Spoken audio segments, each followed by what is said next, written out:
ओम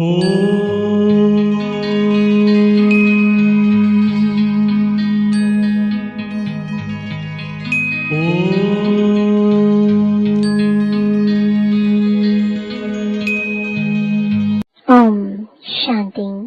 आज 8 जून 2024 बाबा के महावाक्य है, मीठे बच्चे, याद से विकर्म विनाश होते हैं, ट्रांस से नहीं। ट्रांस तो पाई पैसे का खेल है, इसलिए ट्रांस में जाने की आश नहीं रखो। प्रश्न है, माया के भिन्न भिन्न रूपों से बचने के लिए बाप सब बच्चों को कौन सी एक सावधानी देते हैं? उत्तर है, मीठे बच्चे, ट्रांस की आश मत रखो। ज्ञान युग में ट्रांस का कोई कनेक्शन नहीं, मुख्य है पढ़ाई। कोई ट्रांस में जाकर कहते हैं, हमारे में मम्मा आई, बाबा आया। यह सब सूक्ष्म माया के संकल्प है, इनसे बहुत सावधान रहना है। माया कई बच्चों में प्रवेश कर उल्टा कार्य करा देती है, इसलिए ट्रांस की आश नहीं रखनी है। ओम शांति। मीठे मीठे रूहानी बच्चे, यह तो समझ गए हैं कि एक तरफ है भक्ति, दूसरे तरफ है ज्ञान। भक्ति तो अथाह है और सिखाने वाले अनेक हैं। शास्त्र भी सिखाते हैं, मनुष्य भी सिखाते हैं।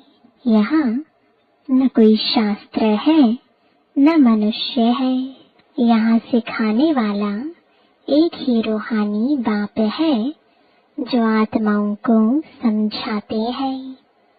आत्मा ही धारण करती है। परमपिता परमात्मा में यह सारा ज्ञान है। 84 के चक्र का उनमें नॉलेज है, इसलिए उनको भी स्वदर्शन चक्रधारी कह सकते हैं। हम बच्चों को भी वह स्वदर्शन चक्रधारी बना रहे हैं। बाबा भी ब्रह्मा के तन में है, इसलिए उनको ब्राह्मण भी कहा जा सकता है। हम भी उनके बच्चे ब्राह्मण सो देवता बनते हैं। अब बाप बैठ याद की यात्रा सिखलाते हैं। इसमें हठ योग आदि की कोई बात नहीं। वह लोग हठ योग से ट्रांस आदि में जाते हैं, यह कोई बड़ाई नहीं है। ट्रांस की बड़ाई कुछ भी नहीं है। ट्रांस तो एक पाई पैसे का खेल है। तुम्हें ऐसे कभी किसी को नहीं कहना है कि हम ट्रांस में जाते हैं, क्योंकि आजकल विलायत आदि में जहाँ तहाँ ढेर के ढेर ट्रांस में जाते हैं। ट्रांस में जाने से न उनको कोई फायदा है न तुमको कोई फायदा है। बाबा ने समझ दी है, ट्रांस में न तो याद की यात्रा है न ज्ञान है। ध्यान अथवा ट्रांस वाला कभी कुछ भी ज्ञान नहीं सुनेगा, न कोई पाप भस्म होंगे। ट्रांस का महत्व कुछ भी नहीं है।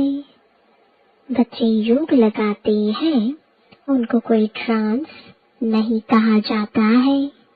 याद से विकर्म विनाश होंगे।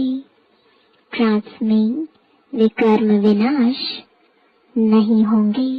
बाबा सावधान करते हैं कि बच्चे ट्रांस का शौक मत रखो। तुम जानते हो, इन सन्यासियों आदि को ज्ञान तब मिलता है जबकि विनाश का समय होता है। भल तुम उन्हें ऐसे निमंत्रण देते रहो, लेकिन ज्ञान उनके कलश में जल्दी नहीं आएगा।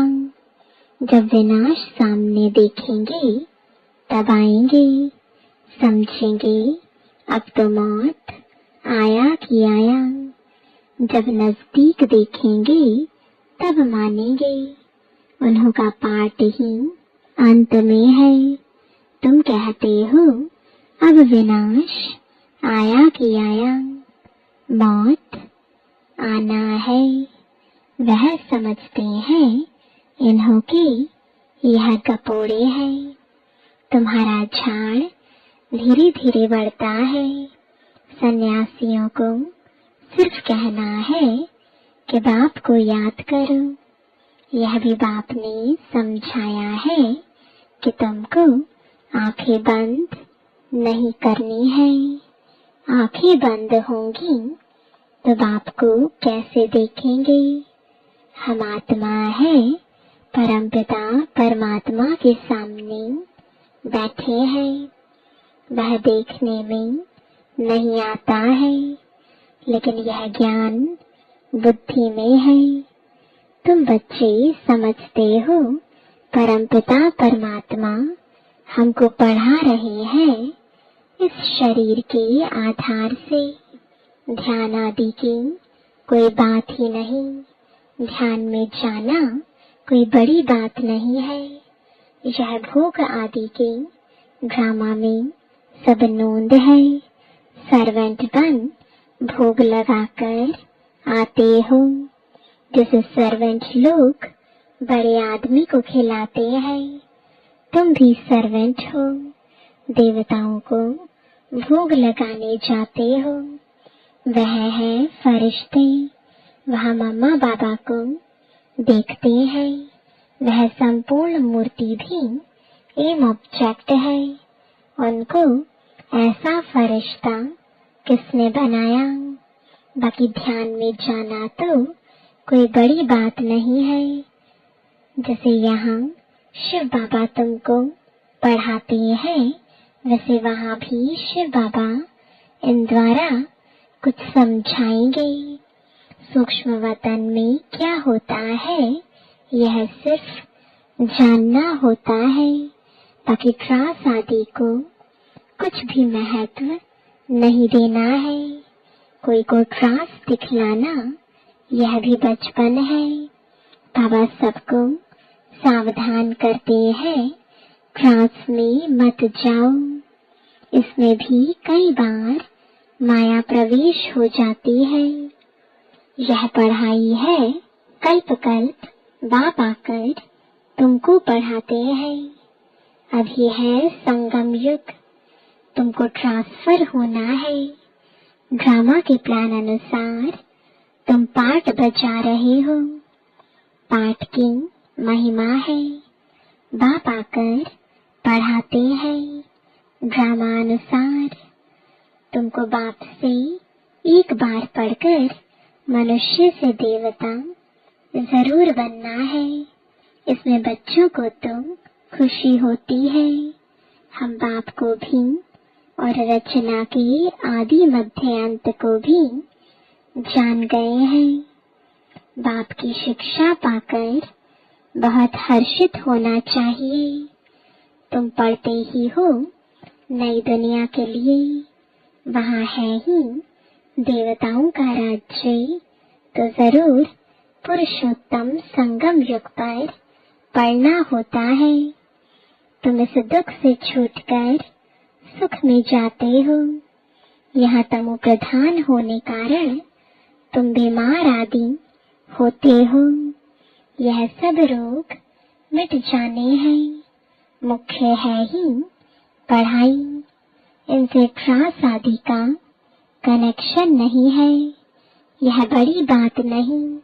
बहुत जगह ऐसे ध्यान में चले जाते हैं, फिर कहते मम्मा आई, बाबा आया।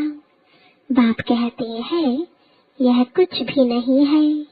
बाप तो एक ही बात समझाते हैं। तुम जो आधा कल्प देह अभिमानी बन पड़े हो, अब देही अभिमानी बन बाप को याद करो तो विकर्म विनाश हो। इसको याद की यात्रा कहा जाता है। योग कहने से यात्रा नहीं सिद्ध होती। तुम आत्माओं को यहाँ से जाना है। तमो प्रधान से सतो प्रधान बनना है।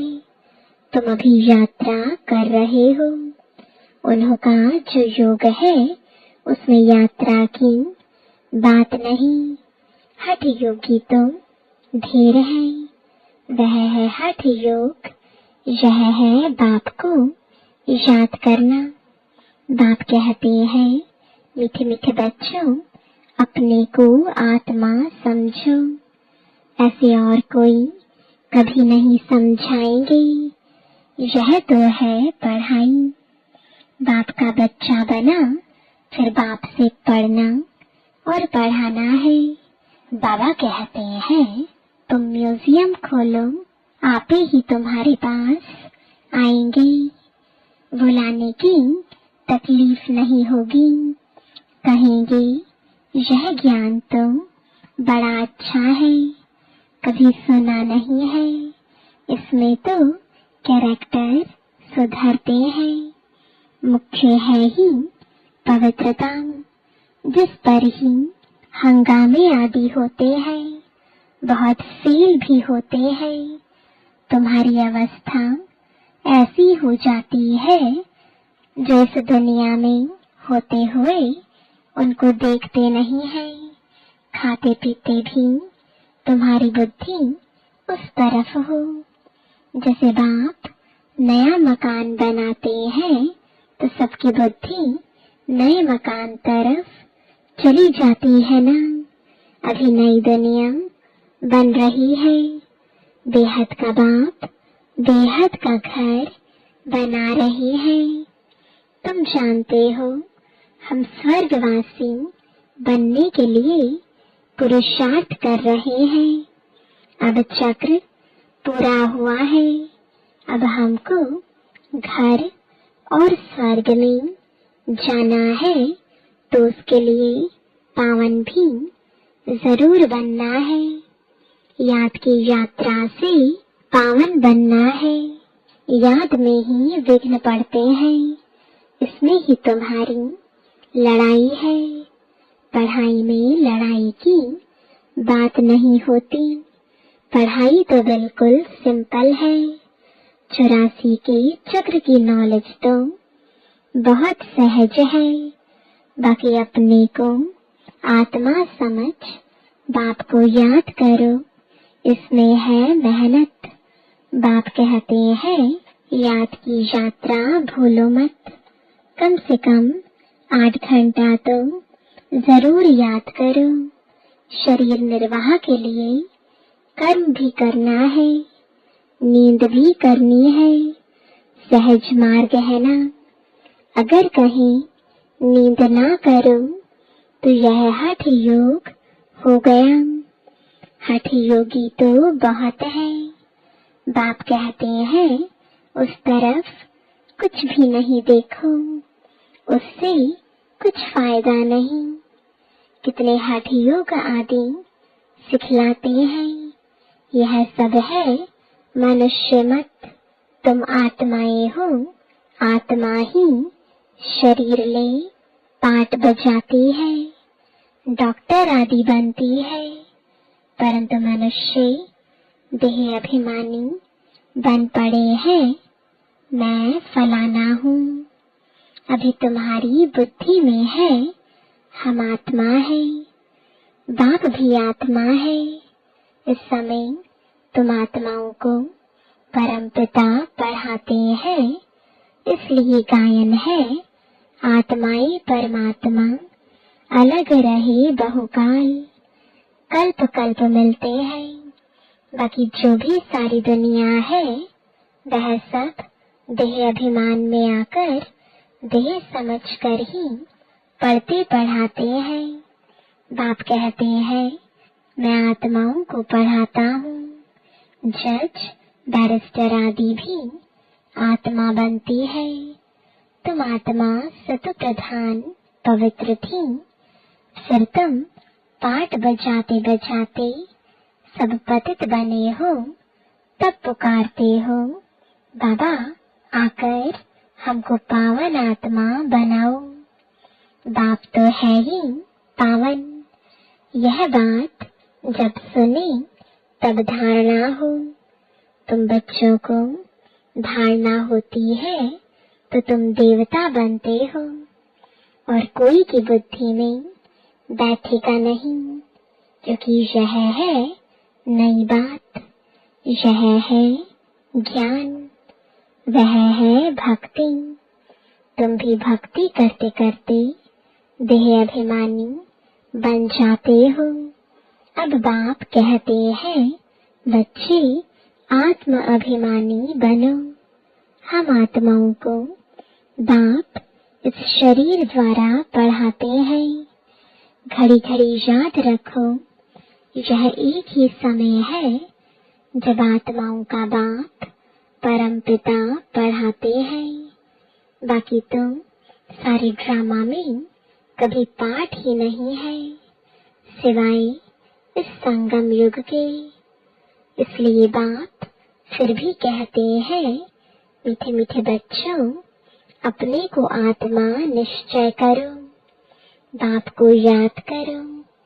यह बड़ी ऊंची यात्रा है, चढ़े तो चाखे बैकुंठ रस। विकार में गिरने से एकदम चकनाचूर हो जाते हैं, फिर भी स्वर्ग में तो आएंगे, लेकिन पद बहुत कम होगा। यह राजाई स्थापन हो रही है, इसमें कम पद वाले भी चाहिए। सब थोड़े ही ज्ञान में चलते हैं, फिर तो बाबा को बहुत बच्चे मिलने चाहिए। अगर मिलते हैं तो भी थोड़े टाइम के लिए। तुम माताओं की बहुत महिमा है। वंदे मातरम भी गाया जाता है।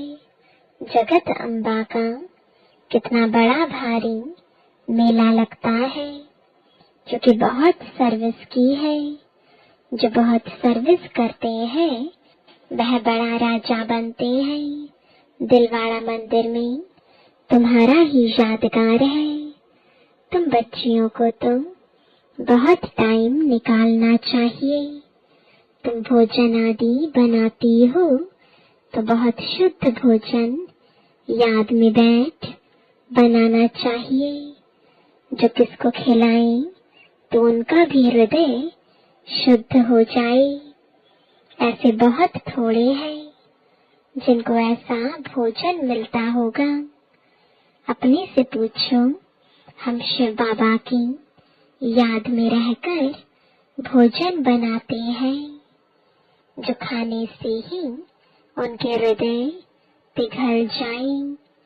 घड़ी घड़ी याद भूल जाती है। बाबा कहते हैं, भूलना भी ड्रामा में नोंद है, क्योंकि तुम 16 कला तुम अभी बने नहीं हो। संपूर्ण बनना जरूर है।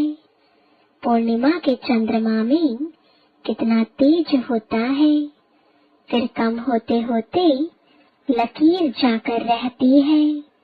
घोर अंधियारा हो जाता है, फिर घोर सोचरा। यह विकार आदि छोड़ बाप को याद करते रहेंगे तो तुम्हारी आत्मा संपूर्ण बन जाएगी। तुम चाहते हो महाराजा बने, परंतु सब तुम बन ना सके। पुरुषार्थ सबको करना है, कोई तो कुछ पुरुषार्थ नहीं करते। इसलिए महारथी, घोड़े सवार, प्यादे कहा जाता है। महारथी थोड़े होते हैं, प्रजा व लश्कर कितना होता है। उतने कमांडर्स व मेजर्स नहीं होते। तुम्हारे में भी कमांडर्स, मेजर्स, कैप्टन है, प्यादे भी है। तुम्हारी भी यह रूहानी सेना है ना।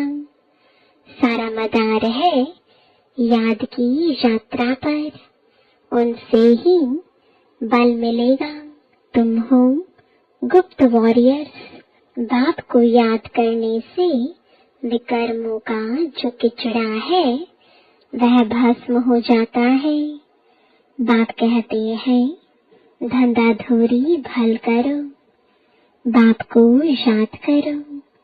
तुम जन्म जन्मांतर के आशिक हो एक माशूक के। अब वह माशूक मिला है तो उनको याद करना है। आगे भले याद करते थे परंतु विकर्म विनाश थोड़े ही होते थे। बाप ने बताया है तुमको यहाँ तमो प्रधान से सतो प्रधान बनना है, आत्मा को ही बनना है। आत्मा ही मेहनत कर रही है। इसी जन्म में तुम्हें जन्म जन्मांतर की मैल को उतारना है। यह है मृत्यु लोक का अंतिम जन्म। फिर जाना है अमर लोक। आत्मा पावन बनने बगैर तो जा नहीं सकती। सबको अपना अपना हिसाब किताब चुकतू करके जाना है। अगर सजाएं खाकर जाएंगे तो पद कम हो जाएगा। जो सजा नहीं खाते हैं वह सिर्फ माला के 8 दाने कहे जाते हैं। 9 रत्नों की ही अंगूठी आदि बनती है। ऐसा बनना है तो बाप को याद करने की बहुत मेहनत करनी है। अच्छा मीठे मीठे सिकिलते बच्चों प्रति माता पिता बाप दादा का याद प्यार और गुड मॉर्निंग। रूहानी बाप की रूहानी बच्चों को नमस्ते। रूहानी बच्चों की रूहानी बाप दादा को गुड मॉर्निंग और नमस्ते। धारणा के लिए मुख्य सार है पहला, संगम युग पर स्वयं को ट्रांसफर करना है। पढ़ाई और पवित्रता की धारणा से अपने कैरेक्टर सुधारने हैं। क्रॉस आदि का शौक नहीं रखना है।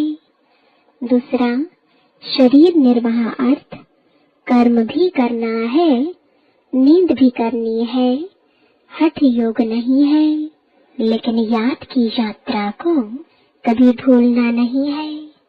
योग युक्त होकर ऐसा शुद्ध भोजन बनाओ और खिलाओ जो खाने वाले का हृदय शुद्ध हो जाए।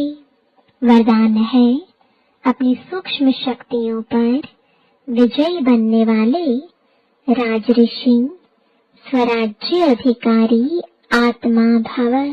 कर्मेंद्रिय जीत बनना तो सहज है, लेकिन मन, बुद्धि, संस्कार इन सूक्ष्म शक्तियों पर विजयी बनना यह सूक्ष्म अभ्यास है। जिस समय जो संकल्प, जो संस्कार इमर्ज करने चाहे, वही संकल्प, वही संस्कार सहज अपना सके, इसको कहते हैं सूक्ष्म शक्तियों पर विजय अर्थात राज ऋषि स्थिति। अगर संकल्प शक्ति को ऑर्डर करो कि अभी अभी एकाग्रचित हो जाओ, तो राजा का ऑर्डर उसी घड़ी उसी प्रकार से मानना, यही है स्वराज्य अधिकार की निशानी। इसी अभ्यास से अंतिम पेपर में पास होंगे। स्लोगन है, सेवाओं से जो दुआएं मिलती हैं यही सबसे बड़े से बड़ी देन है। ओम शांति।